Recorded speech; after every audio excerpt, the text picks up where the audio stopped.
Welcome to another edition of TSA Safety Matters. I'm your host, Rey Copes from Communications and Advocacy Team.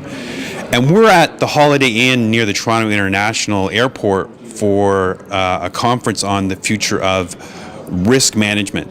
And we're here with Maria Iafano from Underwriters Laboratories and Robert Wiersma, Manager of Public Safety Risk Management at TSSA.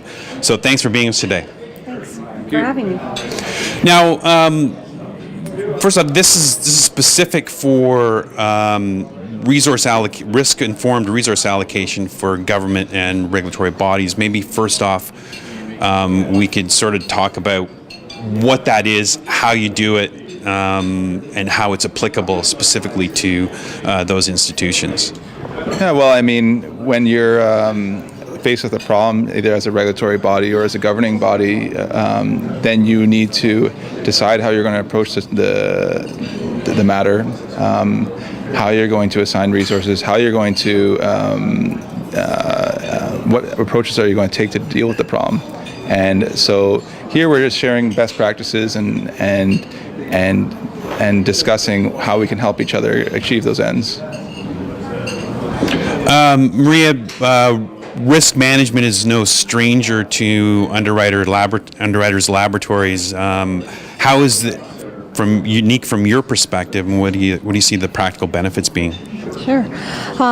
As you know, Underwriters Laboratory actually has two separate sides. We've got our conformity assessment side, which really deals with the risk, and then we've got our standards side, which has our public safety mission-driven organization, and that's where standards rests. And so from the standards side, that's the unique perspective that we saw.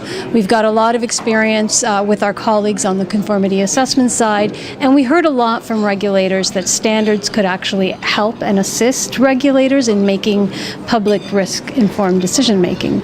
A common set of definitions, a common set of language, and some elements that could hopefully create some consistency across regulators in how they make their decisions. So you've circulated a draft guideline. Is that part of the work that you've been involved in? Yes, so we've been working since 2015 on a guideline on assisting regulators and others on managing public risk. Actually, it was the National Public Safety Advisory Committee who initiated that work, and it's actually being sponsored by TSSA. So we're very grateful to be working with Robert and TSSA on the guidelines. Well, I guess it's nice to see that national perspective actually come down to concrete solutions that are happening sort of on the ground right now for a lot of the participants here. Yes, we used this opportunity to get some input on the guideline. It's within public review right now. So we got a lot of great feedback on how to make it better, what gaps there are, and how it applies in different circumstances and different cases. We actually had different case studies, and we applied the guideline to those case studies to see, how it applied, where we could make it better, where it was actually working well. So I thought it was a great session this morning and yesterday. And I guess this could be a good bouncing board for getting more support from the legislative side. You're seeing governments increasingly say they want to reduce regulatory burden. Mm-hmm. How can risk management or the guideline specifically sort of help in this regard? Sure. I think the guideline helps make consistent decision-making across regulators. So when you are an entity that is required to meet regulatory obligations, having a consistent approach, having some more predictability, having there not be gaps or confusion amongst obligations actually reduces your burden significantly. And then having a process that you can better understand with a common set of language. As an industry, you could hopefully take proactive steps and maybe do things that actually defer regulation or do things instead of regulation. So I think it's definitely a step to help in that. Do you have an example of something like that? Sure. I guess we can start with management of hazardous waste, where there were the hazmat data sheets where it was put into a consistent framework, and industry took that on to clearly understand which chemicals they had, how they were reporting them, and that is an example of one that I can think of off the top of my head. Also involves a lot of cooperation. Absolutely, absolutely. Do you have another example? I can't think of one. No, sorry, I got nothing. That's fine. This is the second workshop that you've developed, and you're getting feedback right now. How do you think it's going so far, and what are you looking forward to? Well, it's been fantastic. I mean, lots of healthy dialogue, and that's one of the things that we really, when you run a workshop and you're participating in a workshop, that's what you want. You want dialogue and lots of different perspectives, lots of different opinions, and we hope that through this process we're able to strengthen the guideline and make it something that is useful for all the people who, in principle, want to use it. So far, we've had people giving their perspectives, sharing the practices in their organization, and I think that's really very, very useful. Yeah, and you've had unique workshops where you're creating scenarios where they can apply risk. What's been your experience in those workshops?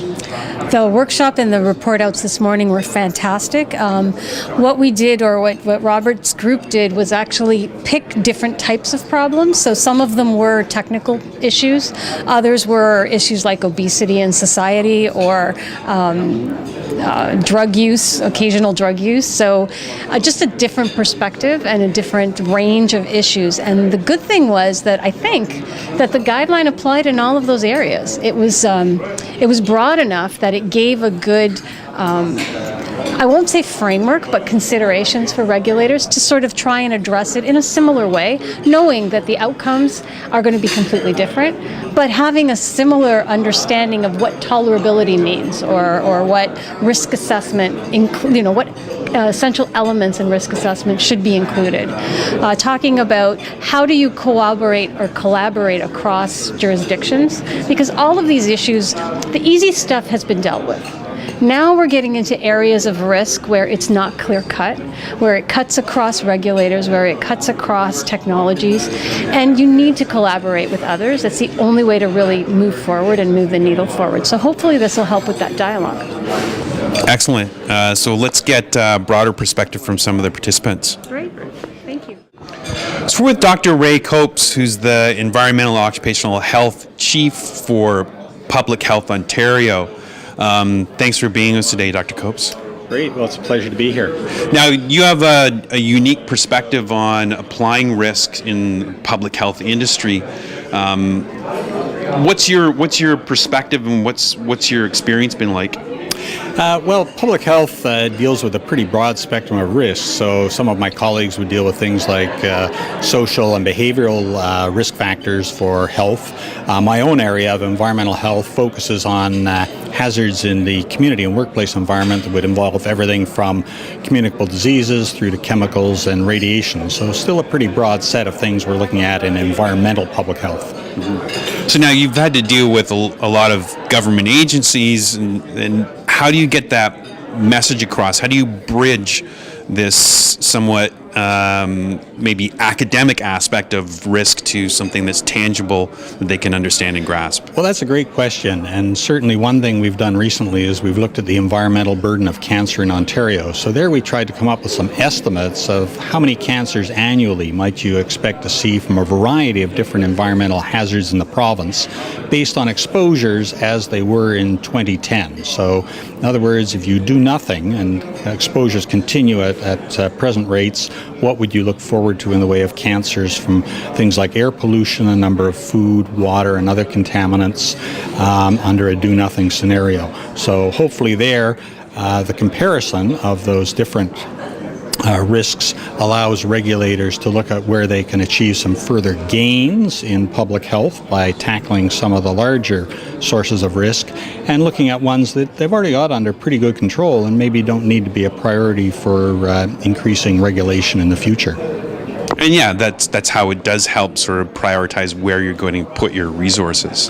Well, that's right. And, I think these kinds of exercises can really help lead to a risk management and a regulatory system that is both more effective in protecting public health and is more efficient with respect to where we devote our resources. So are you seeing a few eyes open, or at least sort of a culture shift within government adopting these kinds of things? Well, we're very pleased that there seems to be some take up by the policymakers of some of our findings. So, for example, in the public health sector, we're now seeing new programs that are specifically targeting some of the largest hazards in the community with respect to number of cancers that we estimate them to be related to. And we're also seeing environmental regulators taking a look at some of the carcinogens that they control and recognizing that they've achieved a pretty good level of control for some, nowhere near as good for others, and probably targeting more resources to bringing some of the big ones down in the future.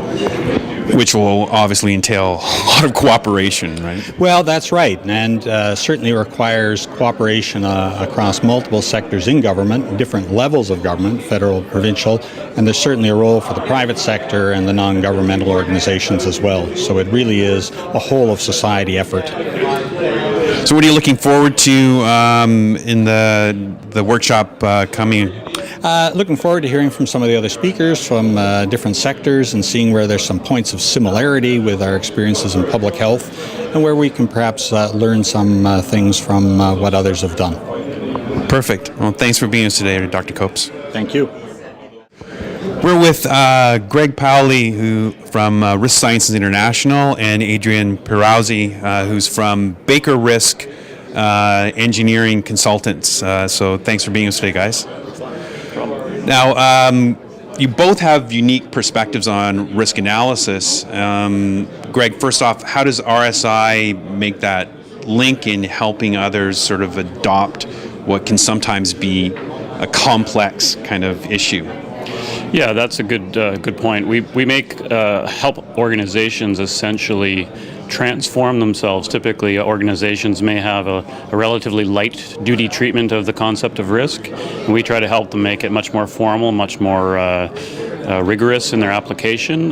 So, for example, TSSA is one such organization that we've helped over the years to become a little bit more rigorous in their application of risk concepts, and those things are implemented now at TSSA. So that's an example of something that we would be doing, just getting organizations more risk informed than they are today. Have you seen other sort of government bodies sort of jump on the bandwagon? Well, I go beyond that, and in my talk in a few minutes, you'll hear me say that there's basically an epidemic of the use of the word risk-based. The real question is, what does it actually mean when people do it in practice? Because it's very easy to say, it's very easy to do by PowerPoint. The question is, what is it for real? And that's the thing that's sort of still in progress. And the guideline we're talking about here is part of that process of making risk-informed decision-making a little bit more concrete, a little bit more real, rather than sort of a PowerPoint exercise. And consistent. And consistent, if possible, sure. So, Adrian, you have a unique perspective because you also have the engineering side as well as industry. So, what's the receptivity from industry from your perspective? Well, I'm seeing a lot of industries moving more towards risk. They used to deal with everything from a consequence standpoint, looking at what's the worst that could happen. And we're seeing more of the frequency side to come in to say how likely is this, as well as how bad could it be. I think it makes a much better tool for prioritizing what needs to be done and the type of response that needs to be put and how much resources need to be put toward that problem.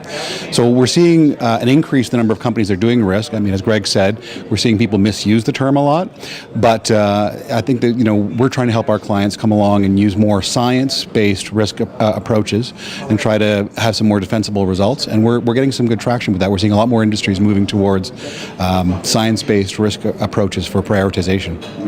Maybe the foot in the door is productivity or efficiency, right? Absolutely. Well, you can certainly get better prioritization, so you can use your resources better to deal with the problems that are more likely to happen or are more severe. Have you had any challenges sort of translating what a lot of the data or what are the big kind of things that are happening? Yeah, communication is definitely an issue. Part of the problem is that when you go to the lay public and you start trying to talk about frequencies of 10 to the minus 4, 10 to the minus 5, as soon as they hear the exponent, it's an issue.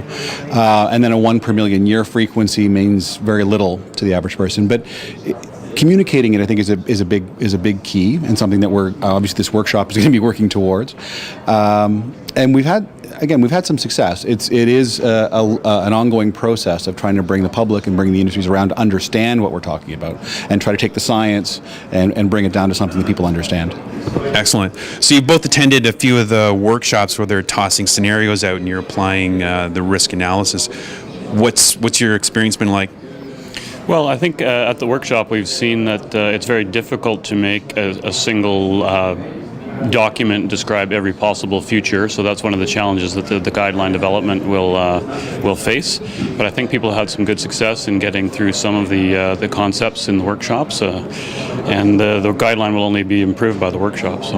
So Adrian, which workshop did you attend? We were looking at drinking water supply. So we were looking at contamination and supply to communities downstream. So the idea that other communities can be pulling more water than their share or whatever else. So we found that the document was able to help us put together a framework, but that the pieces were not laid out in a manner that we could follow directly. So I think that's going to be feedback back to the guideline committee to try to make it a little bit cleaner in terms of giving a cleaner process. So like right now, we say we have a box of Legos. We just have to figure out how to put them together. Yeah. Exactly. So what are you looking forward to next? Well, I'm looking forward to seeing the next draft of the guideline, and hoping that we really have hit the mark, because there's a huge need for organizations, many organizations much smaller than TSSA, who are trying to adopt risk-informed decision-making, and they could really use a hand. And this guideline will get them there if we get the process right. So. And getting more people involved. Yeah, essentially the committee is actually quite large that's working on the guideline, but the community of potential users is obviously 10, 100 times bigger than that. So it could have a big impact if it's done right. Adrian, what are you looking forward to? I'm looking forward to the next steps, actually. So the guideline is a means to try to get more organizations onto the risk system. So I'm looking forward to seeing how these guidelines are used and how they get out to, especially just outside of the direct hazardous materials areas. So those industries like petrochemical, refining, and so on have been doing a lot of risk work on safety. But I'm really interested to see how that plays out into gaming devices and food safety and all those sorts of things. So taking the learnings from a high hazard industry and taking it to other areas. I'm really excited by that future. Yeah, sort of endless applications for public safety, right? Absolutely. Thanks for being with us today, guys. Thanks a lot. So, Maria, Rob, what are the next steps? What are you looking forward to? Well, we're looking forward to collecting all of the feedback that we received and then bringing that back to the technical committee so that it can be incorporated in the next iteration of the guideline. We will be going, actually public consultation will end the middle of November. We'll meet as a committee in the end of November and go to ballot for the document, and we'll be looking forward to publishing the first iteration of it early next year in 2018. Do you envision any new participants growing out of this? Absolutely, we already have some. Yeah. We have 2 that want to join the committee, and we have 6 others that gave us their contact information because they want to provide additional feedback into the public review process. So it's been very fruitful, very helpful. I think that this has made the guidelines significantly better. So we want to thank TSSA for putting it together and giving us the opportunity to meet all of these great regulators to get their perspective. Perfect. Well, thanks both of you for being with us today. Stay tuned for more TSA Safety Matters.